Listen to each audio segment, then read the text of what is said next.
Nico, Ryan, welcome to Coffee Club. This is the feature where we sit down with footballers over a cup of coffee to discover a bit more about you and your journey to where you are today. Ryan, who's in your coffee club? Who's in our coffee club? Yeah. Me, Nico, Chris Wood, Morgan, James McAtee, Elliot Anderson. Oh, wow, there's loads of you. Angus Gunn. So do you allow new signings in? What's the initiation process? They have to buy the first round of coffees.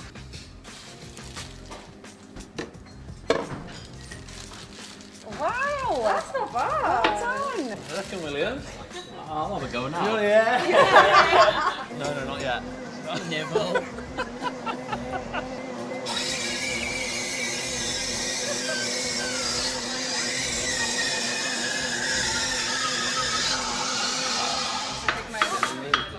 Sorry? What's the tap do? By the way, I don't know. I'm just copying in. Oh no. Oh, disaster. Oh no.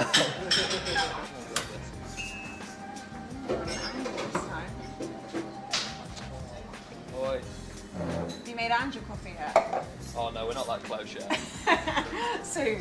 Soon, hopefully. I feel like you're about to start a shift, right? I'd do an hour here. Coffee's Do ready. an hour. Ready to go? Let me do the milk. See, that's the level. That's the level. That's what you want to. That's what we want to get to. I'll do that now. You watch it. Okay, go on. We'll watch it. Do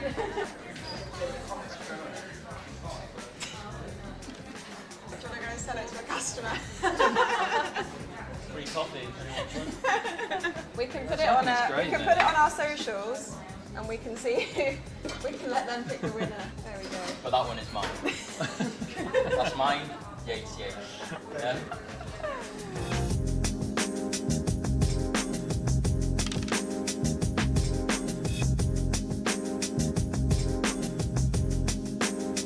Ryan, first of all, easy question. Yeah. What is your coffee order? My coffee order usually is a cortado. But I've gone for, because it's a fancy. little bit later in the day, I've gone for a decaf flat white this afternoon. Okay, Nico, if you could have coffee with anyone in the world, who would it be? Can I say two? Yeah. I'd love to have a coffee with Tom Holland and Lando Norris. Oh, okay. Yeah. Ryan, if we weren't talking about football over this coffee, Yeah. what would we be talking about? What do we talk about? What do we usually talk about with the boys? The coffee club. All sorts of stuff. It could It's be a lot. random stuff. It could be literally anything. Home life, any hobbies. Probably golf, to be fair, with a few of the boys at coffee club. Golf's a hot topic. Nico, I want to start with you. You were one of, I think, 5 siblings, is it? Yeah. What was it like in your household with football growing up? Was everyone into football? Was it just you? What was that experience like? Everyone was into football. Like now, obviously, I play football. My brother plays football. My younger sister plays football. But it's always been a sporty family. From when we were very young, we've always been into sports. An active family. Even my mum, she teaches at a dance school now. And when all my sisters were younger, they used to go and compete in competitions. So yeah, it's always been a busy, sporty household. And you were so young when you joined the Liverpool Academy. What's that experience like when you are only 6 or 7 and you're in a pressured environment from that age?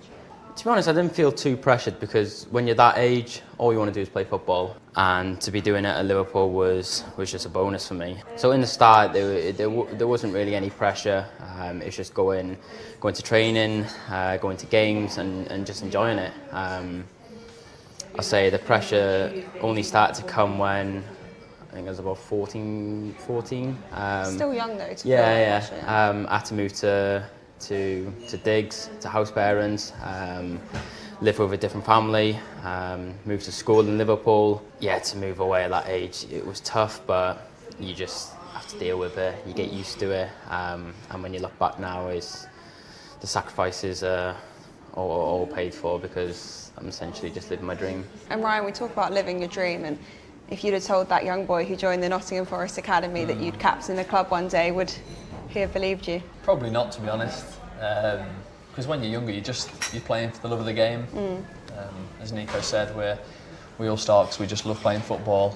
And like you say, when the pressure comes, you do get lost in that sometimes. But I think you have to take a step back sometimes, look at where you've come from, and of course, I probably did have that dream of putting the armband on one day, but when you're in it, you just want to achieve more and more. And yeah, like you say, you have to look back sometimes and appreciate, where you've come from for sure. And some of the people you've both worked with along the way is what took me by surprise. And I listened to you talk about Roy Keane, obviously one of our Sky Sports colleagues. You said he was quite quiet, which we struggle to believe. Tell us about that. He was reasonably quiet, but you knew he was always watching, just always making sure your standards were at their absolute top every single day. Whether that be, in the canteen, holding the door open for someone, something as small as that, or it's Really? the detail on your passing on the training ground. I think he opened my eyes to what it's like to, perform at the top level. And yeah, you knew he was extremely fiery and you didn't want to cross him. That was for sure. You just wanted to impress him every single day. So he was quiet, but he was Did you do your watching. 20 press-ups? No, I was the team who won. So you it got was away fine. with that, Yeah. And Nico, for you, coming through Liverpool a bit later in your career, someone like Jurgen Klopp, you were playing along players like Salah and training.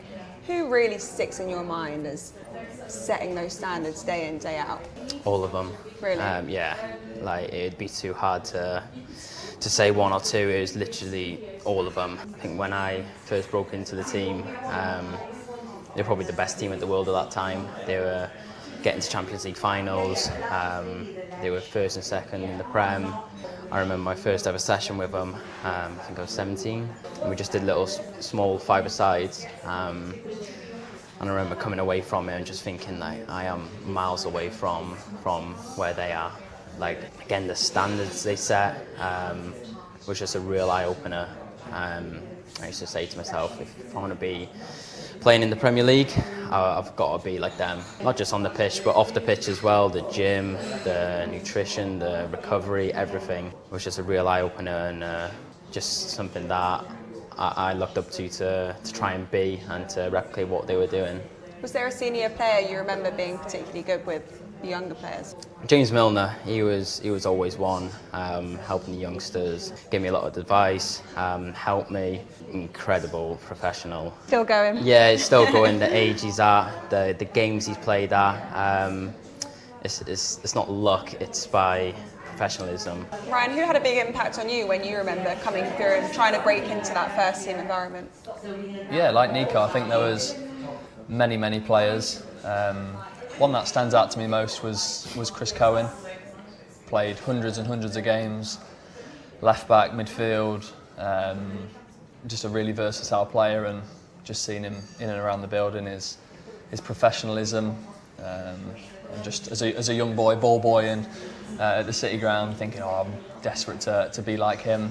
One thing that really struck me when looking at both of your careers is the amount of change you have to go through, adapt to, loan spells, coming through academies from young ages. What keeps you sane during those years? Because it is really difficult when you don't know if you're going to make it to that top level. I think it's all about your own personal development. We come to the Premier League for the first time in so many years, sign loads of players, and the competition as well with of course, yeah, massive competition, but you have to see that as healthy competition. That's gonna, you don't want to see that as a threat. You want to see that as a positive, and how that's gonna bring your game on. Just focusing on yourself as much as you can and where you can help the team, where your strengths lie within the squad. Everyone's on their own journey, and the more you can focus on yourself, the better it is, really. And I guess the only people that understand you are your fellow footballers and teammates. And is that why things like Coffee Club, which you guys have at Forest, really help to support you and keep your mental health in a good place? Yeah, definitely. We'll go for a coffee every single day after training. I've ruined it because I made you come here with me today rather than your normal coffee Yeah, setup. the lads weren't happy, but It's nice to take a break from the boys a yeah, little bit, though, isn't it is, yeah. But no, literally every single day we'll go for a coffee, and it's just nice. It's just nice to sit down, have a coffee, chat to the lads. If you've got stuff on your mind, then we'll tell them. And we just chat openly, and it's just become like a religious thing for us at the minute. And that openness is such a nice thing. And when you think about all the change that you've probably seen during your time at Nottingham Forest, what would you say the biggest transformation is that you've seen? The biggest thing I think is just The training ground.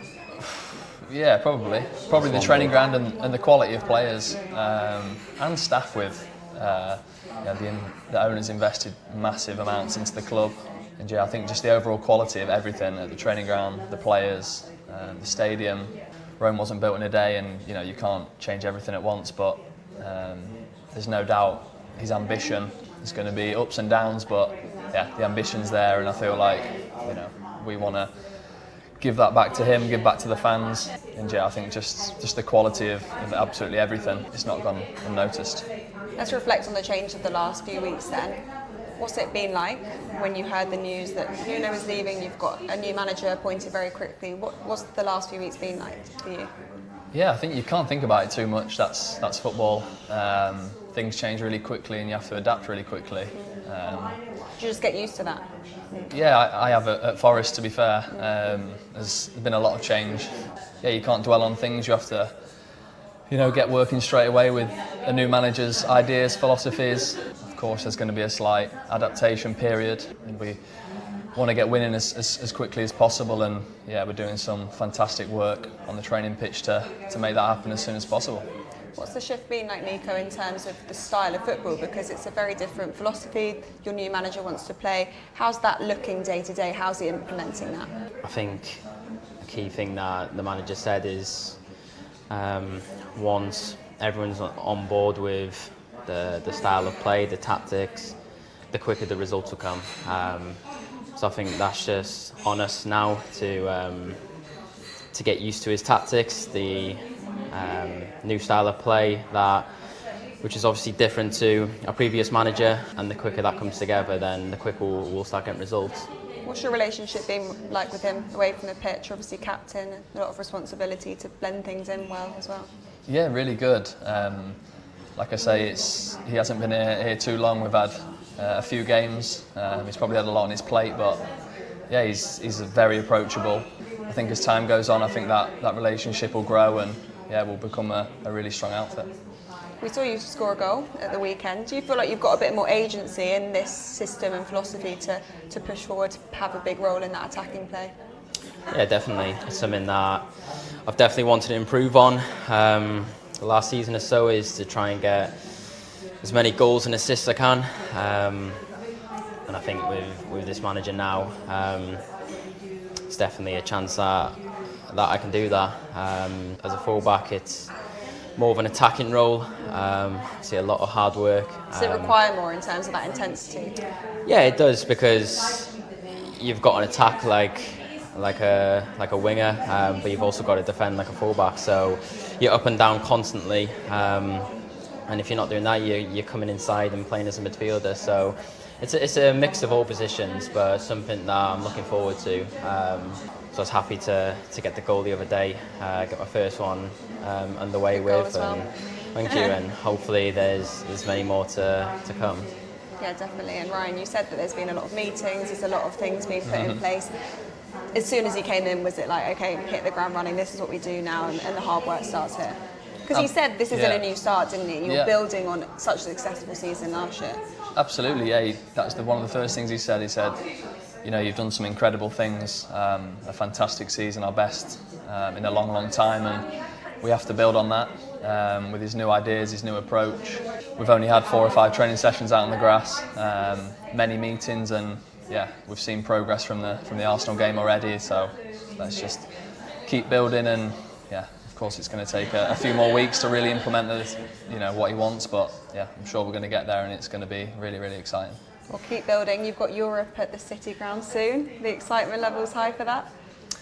Yeah, what an exciting time to be a player, be part of Nottingham Forest. Yeah, I'm sure it's going to be an incredible atmosphere, as it always is at the City ground, but the first time back in Europe for so many years, it's one we've got to embrace and really look forward to.